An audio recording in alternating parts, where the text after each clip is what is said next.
Field strength होता है उसको टेस्ला बोल देते हैं। हाँ।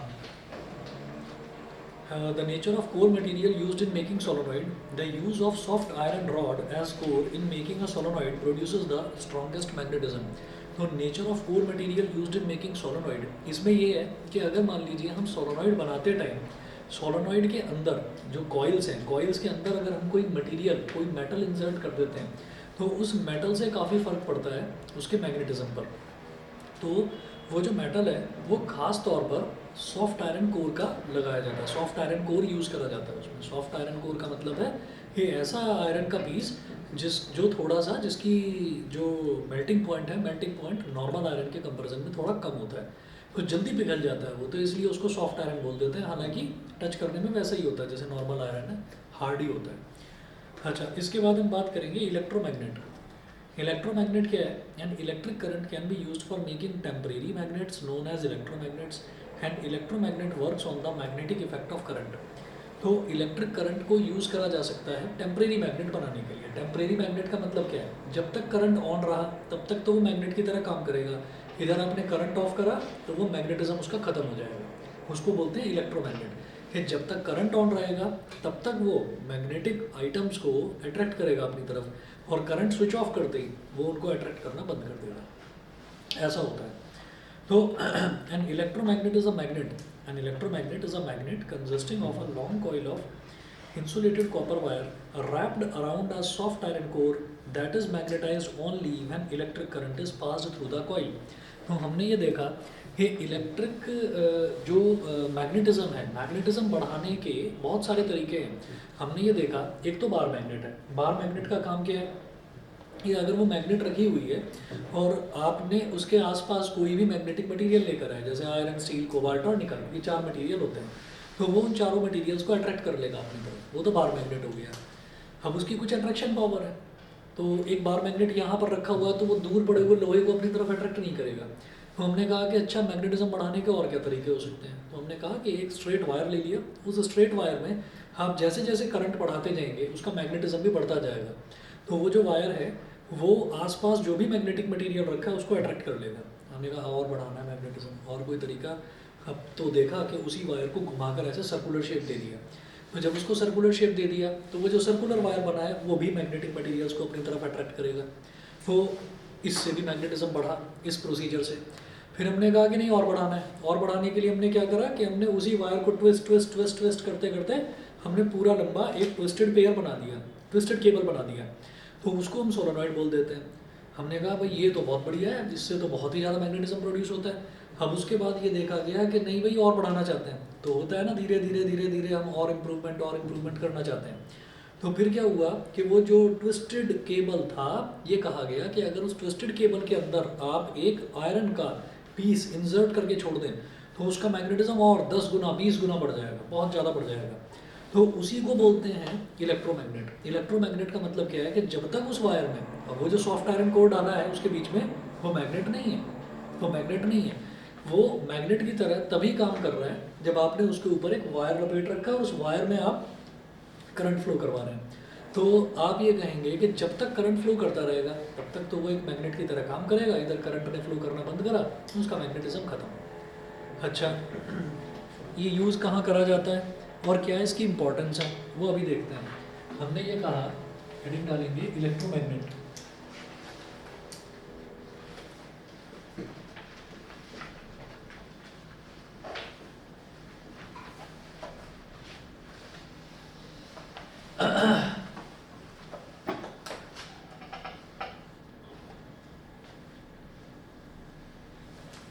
हाँ जी, तो ये हमारे पास क्या है, सॉफ्ट आयरन कोर। अब इसके ऊपर आपने वायर को लपेटना शुरू करा।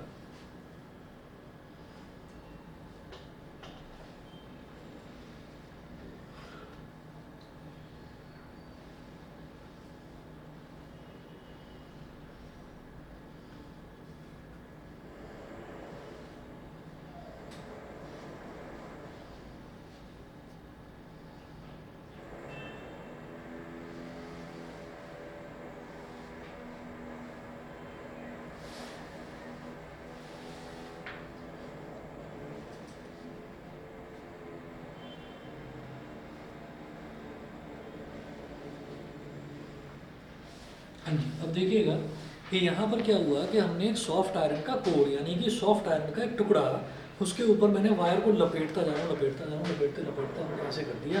अब सोचिएगा कि जो सॉफ्ट आयरन कोर है इसको खींच के हमने बाहर निकाल दिया, तो ये बन जाएगा सोलेनॉइड। फिर इसको बोलेंगे सोलेनॉइड, और हमने कहा कि नहीं, इसको वापस इसी के अंदर इंसर्ट कर देते हैं, इंसर्ट करके छोड़ देते हैं। तो इंसर्ट करके छोड़ दिया जब हमने इसको इसके अंदर, तो फिर ये कहलाएगा इलेक्ट्रोमैग्नेट। उस केस में कहलाएगा सोलोनॉइड जब इसके अंदर कुछ नहीं होगा, जब अंदर आयरन का सॉफ्ट आयरन जो कोर है उसको इंसर्ट कर देंगे तो तब इसको कहेंगे इलेक्ट्रोमैग्नेट। अच्छा, अब तरीका वही है इसके, मैग्नेट अगर ये मैग्नेट की तरह भी बिहेव कर रहा है तो भाई मैग्नेट की तरह बिहेव कर रहा है तो मैग्नेट का नॉर्थ साउथ पोल तो होगा ना कहीं कुछ। तो मैंने कहा हाँ होगा, भाई ये पॉजिटिव टर्मिनल है, ये नेगेटिव टर्मिनल है बैटरी का। तो पॉजिटिव से करंट निकलेगा और ऐसे गया और वो पीछे से लिपटता हुआ आ रहा है वायर, तो वो वायर पीछे से लिपटता हुआ ऐसे आ गया, है ना, फिर ऐसे आया, फिर यहाँ से पीछे से लिपटता हुआ आया, फिर ऐसे आ गया, फिर ऐसे ऐसे ऐसे। तो ये जो मैं एरो बना रहा हूँ ये करंट की डायरेक्शन के हैं, फिर ऐसे गया, पीछे से लिपटता हुआ आया और ऐसे। तो आप ये देखिएगा कि अगर आप इस साइड से देख रहे हैं तो ये ऐसे ऐसे ऐसे ऐसे घूमता हुआ जा रहा है, तो ऐसे ऐसे घूमना है ना, ऐसे सामने से देखो ऐसे ऐसे घूमना, क्या क्लॉकवाइज, और क्लॉकवाइज का मतलब साउथ। एंटी क्लॉकवाइज बोलते हैं, एन तो मुंह से निकलता है एन, एन मतलब नॉर्थ, ठीक है। तो इधर से क्या दिखाई दे रहा है, क्लॉकवाइज, क्लॉकवाइज मतलब साउथ, और भाई इधर साउथ है तो इधर तो नॉर्थ होना ही पड़ेगा उसको, तो इधर नॉर्थ है। तो अगर इसमें मैग्नेटिक लाइन ऑफ फोर्स है तो वही नॉर्थ से साउथ आप बनाएंगे बाहर की तरफ, और अंदर होगी वो साउथ से नॉर्थ, ठीक है। अच्छा, इसका यूज़ क्या होता है, इसका यूज़ ये है कि जैसे कुछ आपने देखा होगा कि जब घर में बहुत ज़्यादा पुराना, दीपावली की साफ़ सफाई करते हैं तो पुराना कबाड़ जो होता है वो सब निकालते हैं, अखबार की रद्दी है वो बिक जाती है। वो बिक क्यों जाती है, क्योंकि वो चीज़ है वो रिसाइकल हो जाती है, रिसाइकल होकर और उसकी दोबारा से पेपर बन जाता है, ठीक है।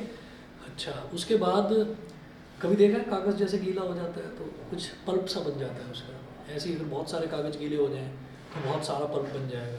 फिर उसको अगर पेपर मिल की प्रोसेसिंग यूनिट में डाला जाए और उसमें उसको क्लोरीफाई कर दिया जाए, मतलब क्लोरीन अगर उसमें डाल दी जाए तो क्लोरीन से वाइटनिंग इफेक्ट आ जाता है, तो वो A4 साइज़ के पेपर जो है वो छप छप कर निकलते हैं फिर, ठीक, तो ऐसा होता है। अच्छा, और दूसरा, अगर कोई पुराना लोहा है, लोहे के पीसेस हैं, ऐसी कांच की अगर पुरानी बॉटल्स हैं तो वो सब जो है वो पिघला कर और उसको फर्नेस में डालकर पिघला कर और दोबारा से नया लोहा बनाया जा सकता है।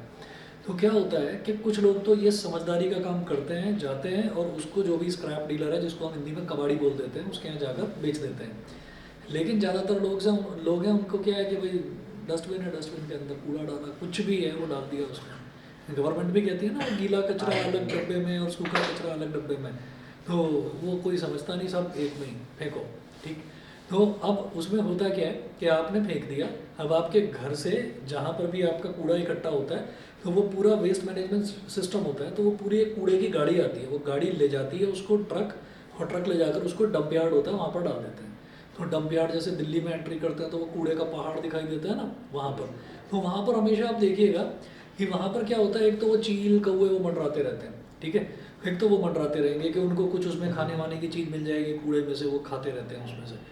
अच्छा, और दूसरा क्या होता है, आपने देखा होगा कि वहाँ पर जो ये जेसीबी होते हैं ना, ट्रक्स जो होते हैं जिनमें आगे वो हुक लगा रहता है, वो बुलडोज़र वाले, वो वाले ट्रक लगे रहते हैं। लेकिन एक तो बुलडोज़र का काम क्या होता है कि तोड़ना या फिर मिट्टी वगैरह ये सब उठाकर और कहीं कंस्ट्रक्शन साइट पर लेकर जाना, ये काम होता है। एक आप अलग तरीके के बुलडोज़र देखेंगे वहाँ पर ये होगा कि ऐसे ये बड़ा सा ट्रक है,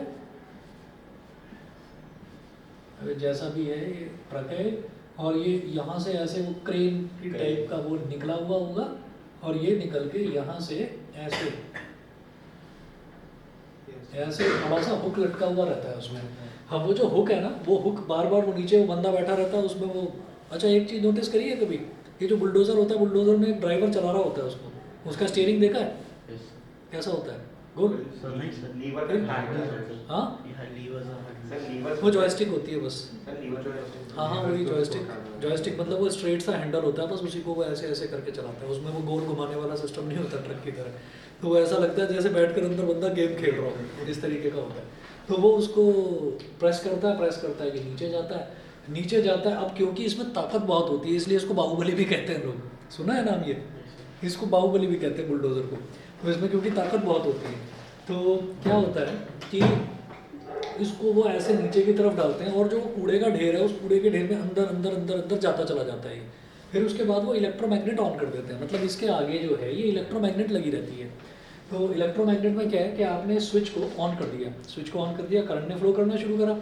अभी उसके पास अंदर कंट्रोल होता है कि वो उसका करंट बढ़ाता चला जाए, बढ़ाता चला जाए, करंट कर देता है मैक्सिमम, मैक्सिमम करंट कर दिया। इलेक्ट्रोमैग्नेट की स्ट्रेंथ अपने आप में वैसे भी बहुत ज़्यादा होती है, तो जैसे ही वो इलेक्ट्रोमैग्नेट पूरी अपनी फुल स्ट्रेंथ में आ जाती है, तो जितना भी उस कचरे में लोहे के छोटे छोटे टुकड़े, चाहे कोई बॉटल का ढक्कन हो लोहे का हो, हाँ, चाहे कोई पुराना कोई डब्बा हो वो लोहे का हो, ठीक, या कोई लोहे की रॉड हो, इनफैक्ट अगर किसी ने पुराना पेन भी यूज़ करके डाला है, उसकी जो रिफिल की टिप है अगर वो भी है ना, वो भी सब खींच खींच कर उसके पास आ जाती हैं। उसके बाद इतनी ज़्यादा स्ट्रेंथ होती है उसकी कि वो उसको वापस खींच कर निकालता भी है तो भी वो चीज़ें छूट कर नीचे गिरती नहीं हैं। फॉर एग्जाम्पल, आपने एक मैग्नेट का टुकड़ा लिया और सेफ्टी पिन होती है ना, सेफ्टी पिन आपने उस पर चिपका दी, सेफ्टी पिन स्टील की बनी होती है, चिपक जाती है। तो आप उसको अगर ऐसे खींचेंगे, वो कहीं आपके हाथ वाथ में टच हो गया तो वो छूट कर निकल कर गिर भी जाएगा। तो ये केस बता रहा हूँ मैं नॉर्मल परमानेंट मैग्नेट का। तो परमानेंट मैग्नेट उतना स्ट्रॉन्ग मैग्नेटिज्म नहीं देता, इलेक्ट्रोमैग्नेट इतना स्ट्रॉन्ग मैग्नेटिज्म देता है कि भाई जब तक करंट ऑफ नहीं करोगे तब तक छोड़ेगा नहीं जिस चीज़ को उसने पकड़ लिया। परमानेंट मैग्नेट नेचुरली मिल जाता है, अर्थ क्रस्ट में मिलता है, ठीक है। अच्छा, और बनाने का भी तरीका होता है, उसको सिंथेटिकली बताऊंगा अभी। तो हम ये कहते हैं कि भाई जैसे ही इसमें से निकाला तो उसने दुनिया भर का जितना भी उस कूड़े में लोहे का, स्टील का, कोबाल्ट का या निकल का मटीरियल था सबको चिपका लिया आपने अंदर। चिपकाने के बाद फिर ये घूमता है, घूम कर जाता है एक एम्प्टी ट्रक जिसमें पीछे खाली जगह होती है, उसमें जाएगा और उसमें जाने के बाद में फिर ये क्या करेगा, वहाँ से वो इलेक्ट्रोमैग्नेटिक मोड जो है उसको स्विच ऑफ कर देगा, ठीक है ना। उसको जैसे ही वो स्विच ऑफ करेगा तो जितना भी लोहे का पीसेस है वो सारे के सारे टूट कर वो छूट कर उसमें से गिर जाएंगे, फिर जाएगा कचरे में से निकालेगा, फिर करेगा। तो इससे क्या है कि इससे काम बहुत आसान हो जाता है। नहीं तो पहले क्या होता था, पहले यही सारा काम जो है मैनुअली करा जाता था। तो ये एक टेम्परेरी मैग्नेट के एडवांटेजेस हैं कि हम जब चाहें उसको मैग्नेट का काम ले सकते हैं और जब चाहें उसको हम डीमैग्नेटाइज कर सकते हैं, मैग्नेटिज्म उसका ख़त्म कर सकते हैं। अच्छा, एक क्वेश्चन मैंने अभी नोट्स में इंक्लूड करा है, एक क्वेश्चन बहुत ज़्यादा पूछा जाता है। वो क्वेश्चन ये पूछा जाता है कि भाई आपने इलेक्ट्रोमैग्नेट बनाया, तो आपने एक कॉपर की कॉइल के अंदर आपने सॉफ्ट आयरन कोर इंसर्ट कर दिया, हार्ड कर दें तो क्या होगा? अगर सिर्फ स्टील यूज़ करें तो क्या होगा?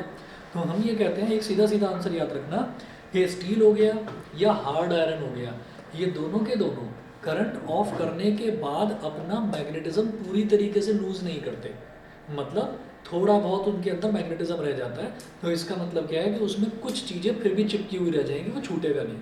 तो हमको एक बहुत अच्छा इलेक्ट्रोमैग्नेट चाहिए कि करंट ऑन करा तो सब चीज़ें चिपक गई आकर, मतलब इतना पावरफुल होता है कि यहाँ पर अगर अपने करा ना और उधर वो दरवाजे में हैंडल लगा हुआ, वो हैंडल को भी खींच कर ले आएगा, वो उखड़ जाएगा उसके अंदर से, इतना स्ट्रॉन्ग इलेक्ट्रोमैग्नेट होता है, ठीक है।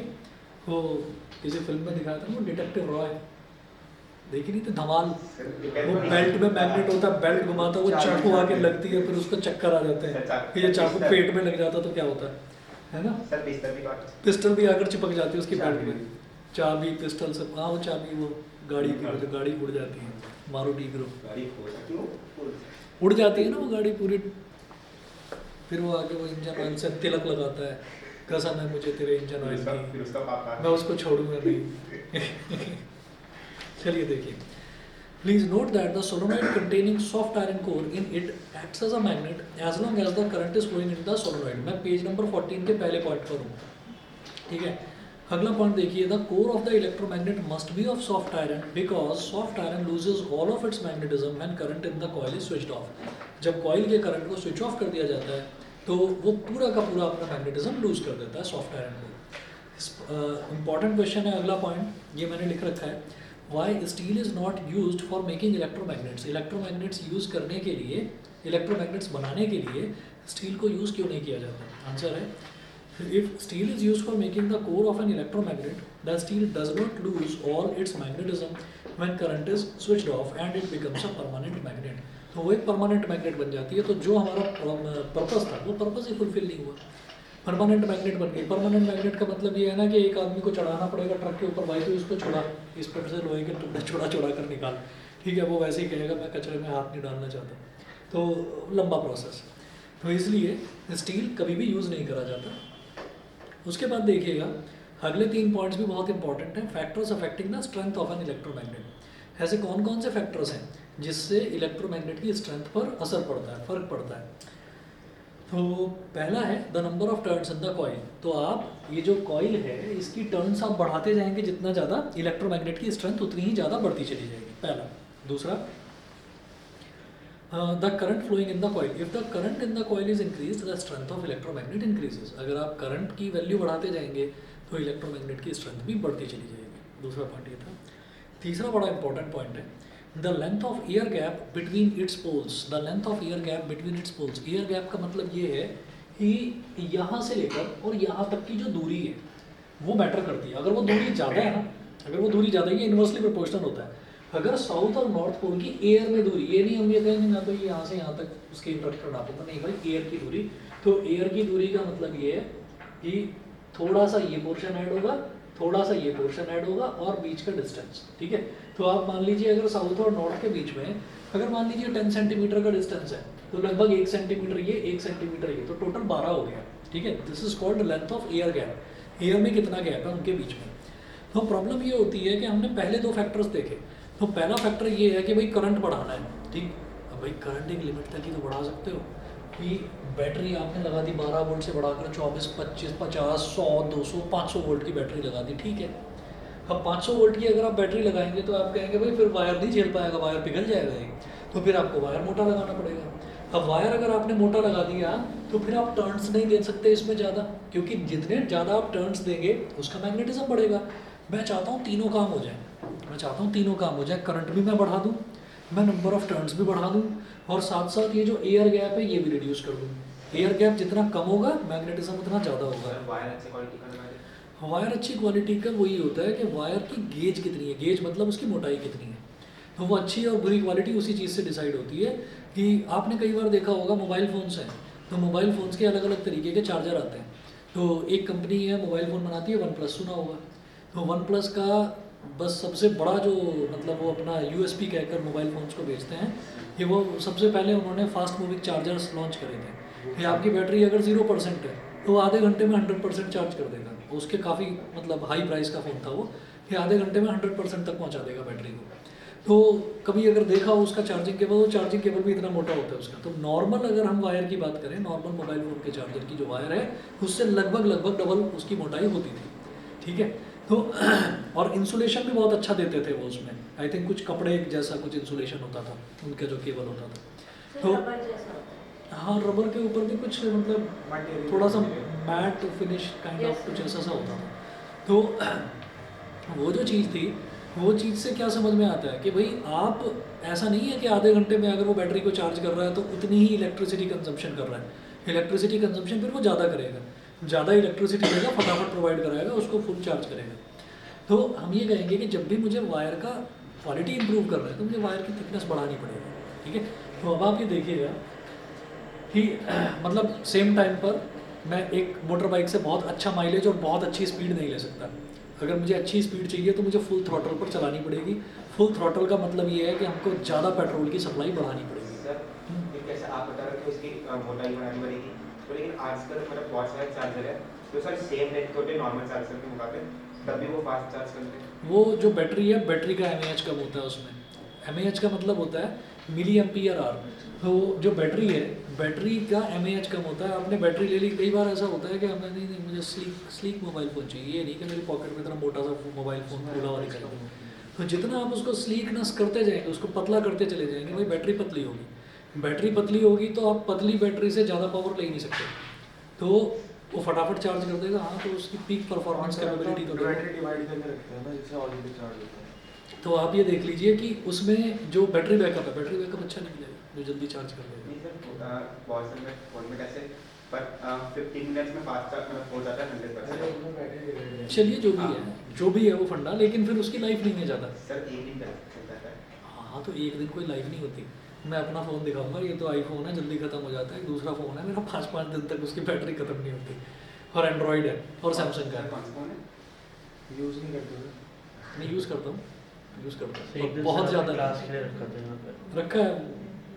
ए3 पुराना मॉडल है, तो आप ये देखिए कि अब मुझे क्या काम करना है, मुझे इसके टर्न्स बढ़ाने हैं। तो टर्न्स बढ़ाने के लिए मैं पहले करंट बढ़ाना चाहता हूँ। चलो जी, बढ़ा दिया करंट, एक लेवल तक बढ़ा दिया। उसके बाद फिर ना वायर गर्म होनी शुरू हो जाएगी, तो फिर मुझे मोटी वायर लेनी पड़ेगी। जब मैं मोटी वायर लूँगा तो फिर नंबर ऑफ टर्न्स उतने नहीं दे पाऊंगा जितना पतली वायर को ज़्यादा लपेट पाएंगे, मोटे को कम। चलिए, तो हमने कहा कि अच्छा चलो एक लिमिट तक ही बढ़ाते हैं करंट।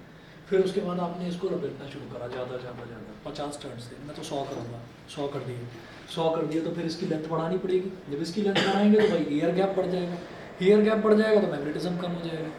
तो फिर समझ में नहीं आया कि क्या करें। तो इसका एक तरीका निकाला गया कि इसको कर दो खूब लंबा, जितना कर सकते हो लपेट दो, जितनी वायर लपेट सकते हो। फिर इसको मोड़ दो, इस तरह से मोड़ोगे तो नॉर्थ और साउथ का जो वो है एयर गैप है वो अपने आप कम हो जाएगा। तो वो ऐसे हो जाएगा जैसे horse shoe type magnet. Horse shoe जानते हैं, वो जो घोड़े का पैर होता है ना, तो उसके नीचे ऐसे ऐसे यू शेप का मैग्नेट लगा दिया जाता है, लोहा लगा दिया जाता है। तो क्या करा गया कि इसको हॉर्स शू टाइप बना दिया गया।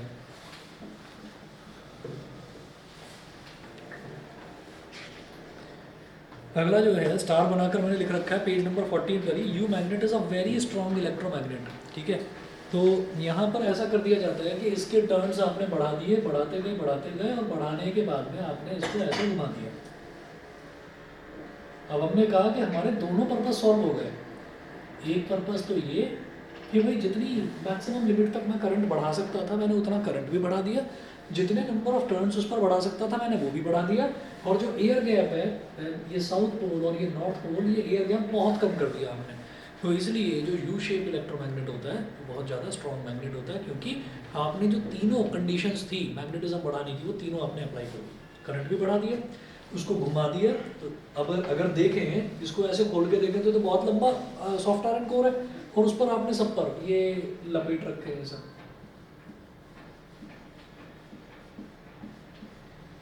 और फिर ऐसे और ऐसे करके पॉजिटिव और नेगेटिव टर्मिनल यानी कि बैटरी से आपने कनेक्ट कर दिया। तो देखिएगा, the air gap between the poles of a straight bar type electromagnet is quite large. अगर इस बार टाइप इलेक्ट्रोमैग्नेट की बात करें तो air gap it is quite large, बहुत बड़ा होता है। So a bar type electromagnet is not very strong. Bar type electromagnet ज़्यादा स्ट्रॉन्ग नहीं होता। On the other hand, the air gap between the poles of a U-shaped electromagnet is small, so it is a very strong electromagnet. उसमें air gap कम होता है तो वो बहुत ज़्यादा स्ट्रॉन्ग इलेक्ट्रोमैग्नेट होता है। क्लियर है? ठीक है, पेज नंबर 15 पर इसका एक डायग्राम बनाकर दिखा दिया मैंने यू शेप्ड इलेक्ट्रोमैग्नेट का। उसके बाद ये जो लिखा हुआ है differences between a bar magnet and an electromagnet, भाई बड़ा इंपॉर्टेंट है। और ये थ्योरी में न जाने कितनी बार पूछा गया है एग्जाम में कि भाई आप बार मैग्नेट में और इलेक्ट्रोमैग्नेट में कुछ पॉइंट्स ऑफ डिफरेंसेस बताइए। तो 4 हैं। पहला देखिए, the bar magnet is a permanent magnet, this bar magnet is also called permanent magnet. Sir electromagnet related नहीं है, मतलब मेरे क्लास में बोल रहे थे, मेरे को इलेक्ट्रोमैग्नेट पक्का? सर आप एक बार चेक ले, मेरे को भी नहीं पता क्योंकि क्लास इलेक्ट्रोमैग्नेट शायद है, वो हटवा दिया था ये जो आपका मोटर वगैरह है ना इसमें सर मोटर। मेरे को यही लगा कि क्लास में बोल रहे थे बस, तो मेरे को कोई बात तब नहीं, पता चला। टीचर ने बोला या बच्चों ने बोला? सर टीचर ने तो नहीं बोला, बट टीचर भी यही बोल रहे थे हाँ शायद कटा हुआ है, इसलिए मैं भी बता देता हूँ, मेरे पास सिलेबस सेव्ड है, देख कर बता देता हूँ।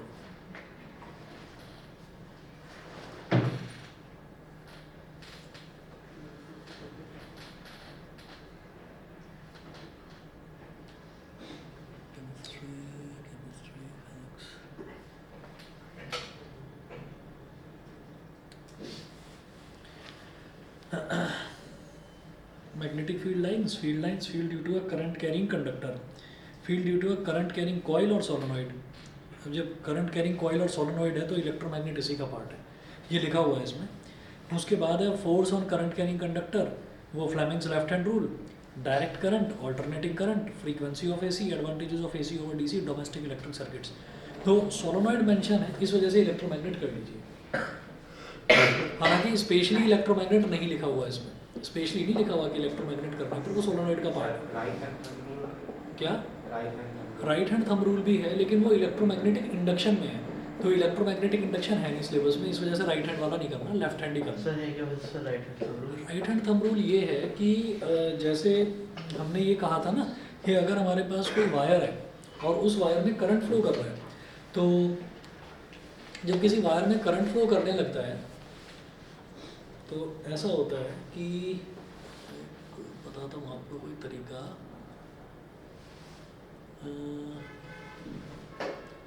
जैसे मान लीजिए ये फ़ैन है। अब ये जो फ़ैन है, इस फ़ैन के साथ सीरीज़ में एक बल्ब जोड़ दिया हमने।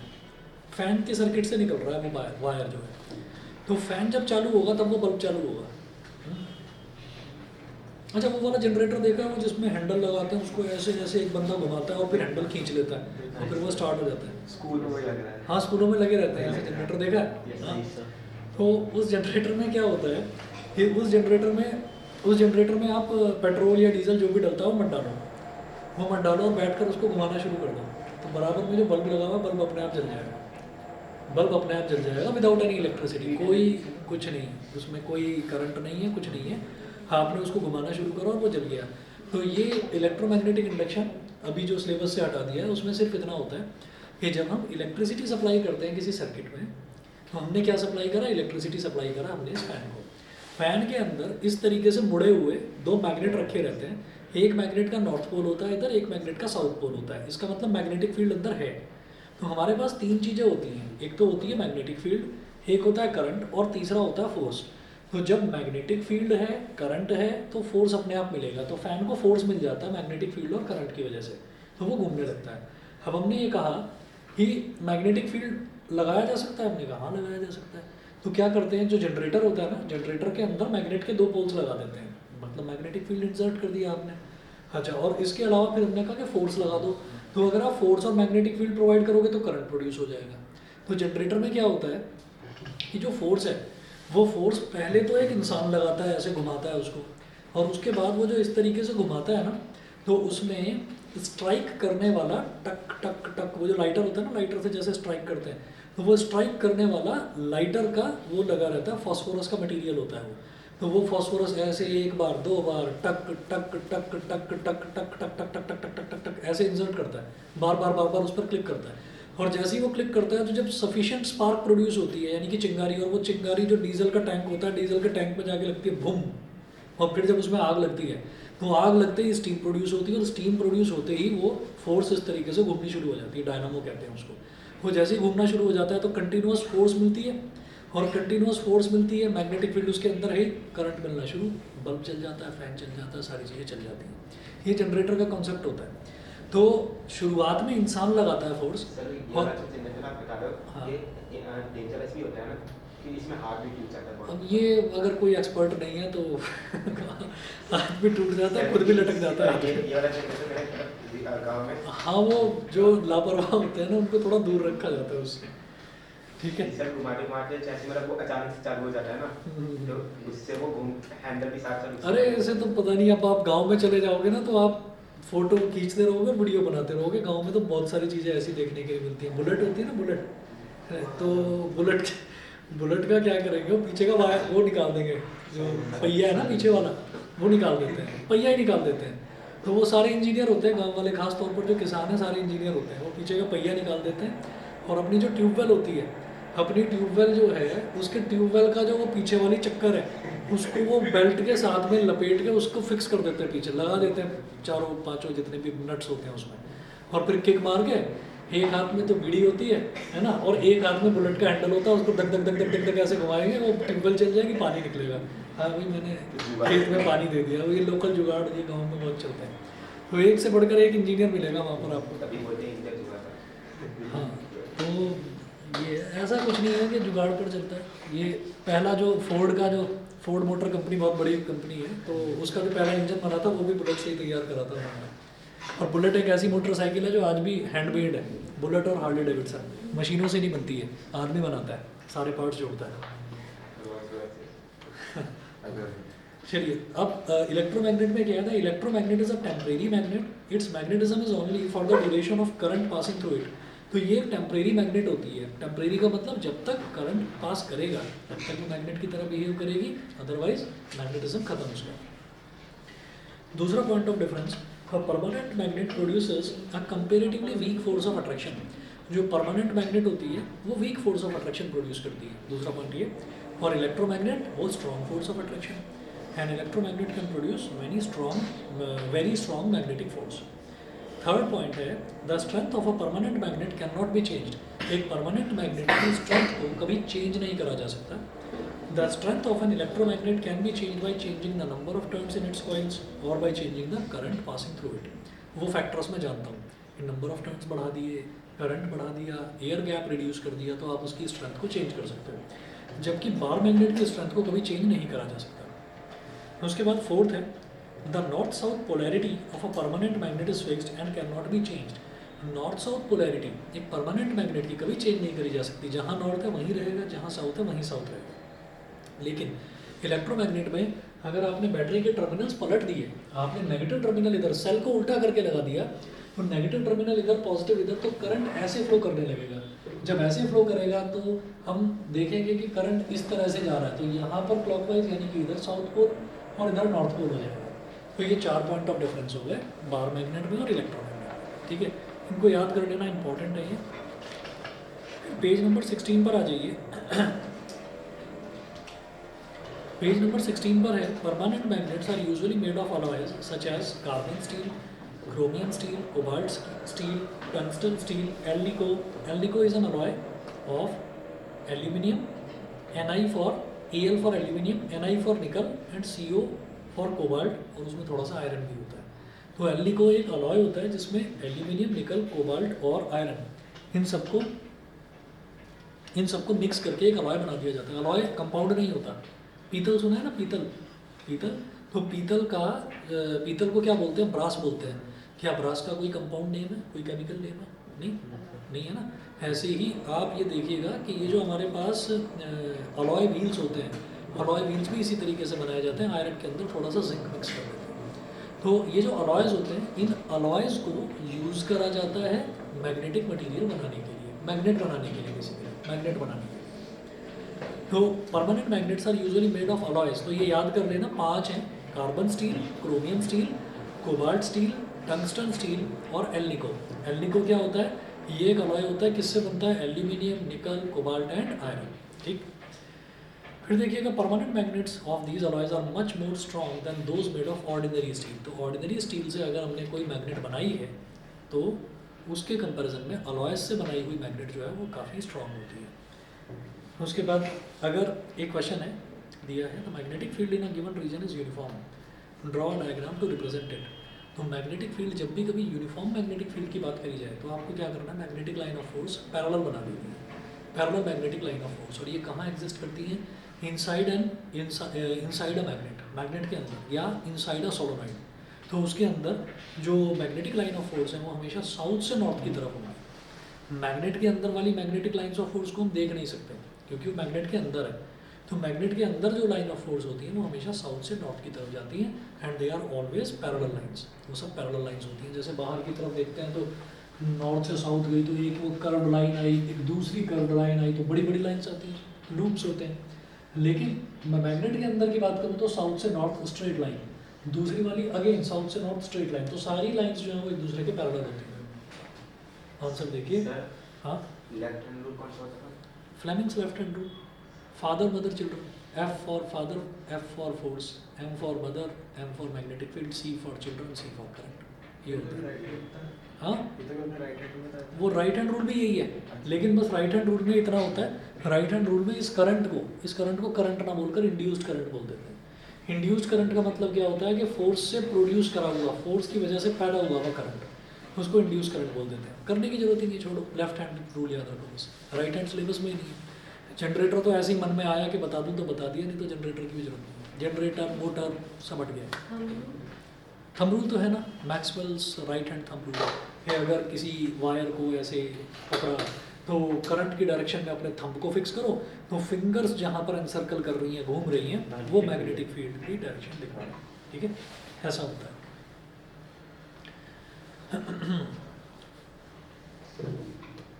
तो मैक्सवेल वाला रूल से किसी भी हाथ से कर सकते हैं ना.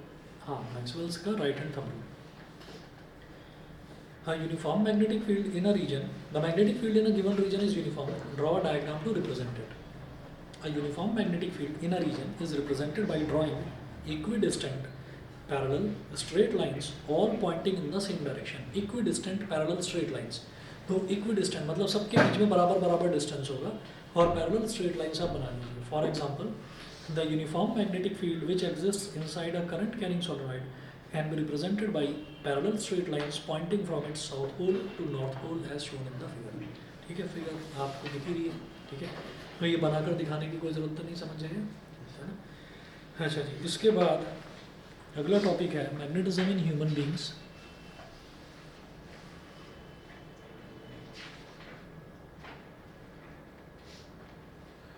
Magnetism in human beings. 1 minute रुकिए, आ रहा हूँ बस अभी.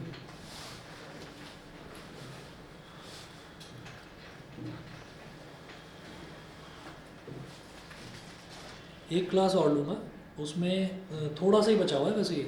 एक क्लास और लूँगा, उसमें इसके कुछ क्वेश्चंस और करवा दूँगा आपको. मतलब ये अब कुछ बचा नहीं है इस चैप्टर में. आप नोट्स में देखेंगे तो नोट्स में काफ़ी कुछ ज़्यादा दिखाई देगा, लेकिन इतना करना नहीं है, वो बहुत सारी चीज़ें कट गई हैं. 1 मिनट में आ रहा हूँ बस. फिर आप एक बार एक साथ बता देना कि क्या क्या. हाँ, मैं बता दूँ.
स्कूल यूनिफॉर्म पहन के सोया. मैं 5 बजे तैयार होकर सो गया. स्कूल गया.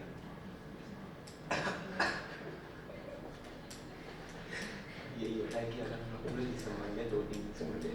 अरे भाई पूरी रात नहीं सोया. मम्मी ने उठाया नहीं सोया. 2 दिसंबर में 3 दिन सो गए. एक मैं 2-3 दिन. दूसरा दिन हुआ.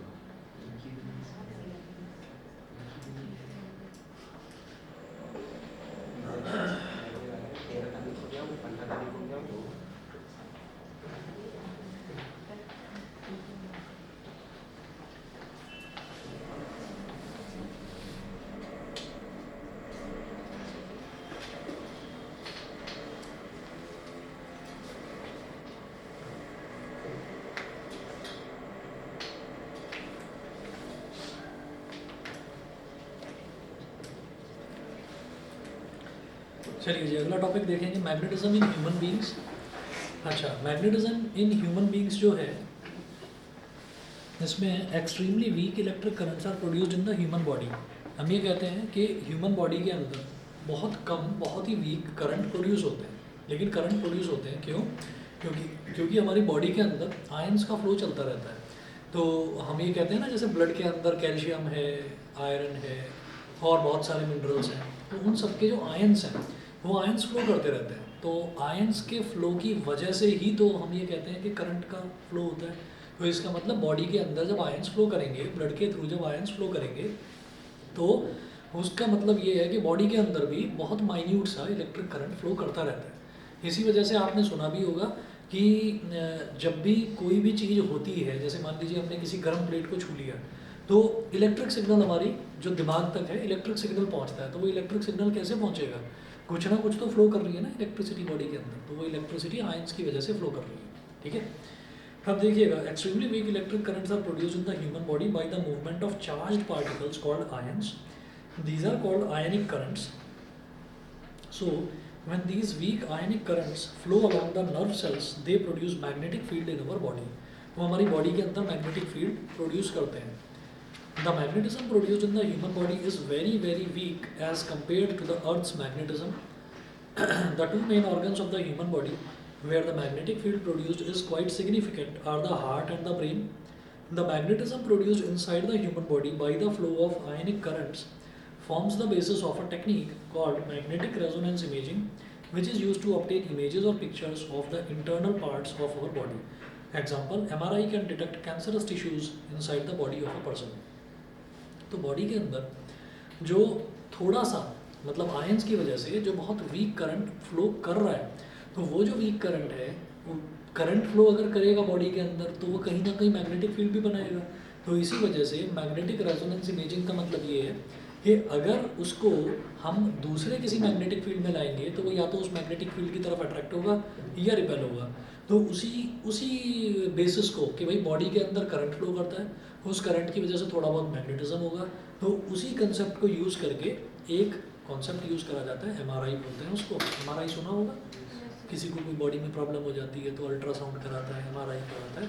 तो वो MRI से यही होता है कि बॉडी के जो इंटरनल ऑर्गन्स हैं उसकी पिक्चर क्लिक कर लेते हैं. तो पिक्चर क्लिक करके ये पता चल जाता है कि हाँ भाई कौन से ऑर्गन में क्या प्रॉब्लम है, कहीं कोई कैंसरस टिश्यू तो डेवलप नहीं हो रहा है, तो उस चीज़ के लिए MRI करा जाता है. ठीक है. कैंसर कैसे डेवलप होता है? कैंसरस एक्चुअली कैंसरस टिश्यूज़ ना हर बॉडी के अंदर होते हैं. और जब ये बात करी जाती है कि भाई कैंसर को एग्रेवेट करने वाली चीज़ें क्या होती हैं, तो ये कहते हैं ना भाई शराब पीने से कैंसर होता है, सिगरेट पीने से कैंसर होता है. तो वो जो लोग इन चीज़ों को पीते रहते हैं और बस कैंसर अंदर डेवलप होता रहता है. तो ये चीज़ होती है. ठीक है, इतना कर लीजिए. उसके बाद थोड़ा सा इसमें आपका लेफ्ट हैंड रूल बचा हुआ है, डायरेक्ट करंट और ऑल्टरनेटिव करंट का डिफरेंस है, और कुछ क्वेश्चंस हैं अगली क्लास में करवाऊँगा. अच्छा, एक चीज़ आप सभी बच्चों को बता रहा हूँ भाई, जितने भी बच्चे अभी बैठे हुए हैं, आप जो भी बच्चे ऑफलाइन आ रहे हैं ना, अब ना मास्क लगाना शुरू कर लो, क्योंकि मतलब प्रिवेंशन के तौर पर मैं कह रहा हूँ. अभी हालांकि हमारे यहाँ पर पहुँचा नहीं है, लेकिन मुंबई के पास ही ये है आपका गुजरात है, गुजरात में कुछ केसेस आए हैं. तो यहाँ पर मैं अपनी सोसाइटी में जानता हूँ कि मुंबई भी लोग बहुत जाते हैं, गुजरात भी जाते हैं, तो कुछ कहा नहीं जा सकता कि कब ये धीरे धीरे फैलना शुरू होगा. तो केसेस आ रहे हैं, बस वही मास्क लगा कर आ पाएगा. ठीक है, वो वैसे भी ठीक है, वो वैसे भी ठीक है. सर्दी में वैसे भी कई लोगों को खांसी जुकाम वगैरह हो जाते हैं, तो अगर एक बच्चे से दूसरे बच्चे में फैलेगा तो देखो टाइम ही ख़राब होगा आपका. एक एक दिन इंपॉर्टेंट है. अगर 4-5 दिन आप बीमार पड़ के गुजारोगे तो वो 4-5 दिन बेकार हो जाएंगे. ठीक है, चलिए जी, ओके.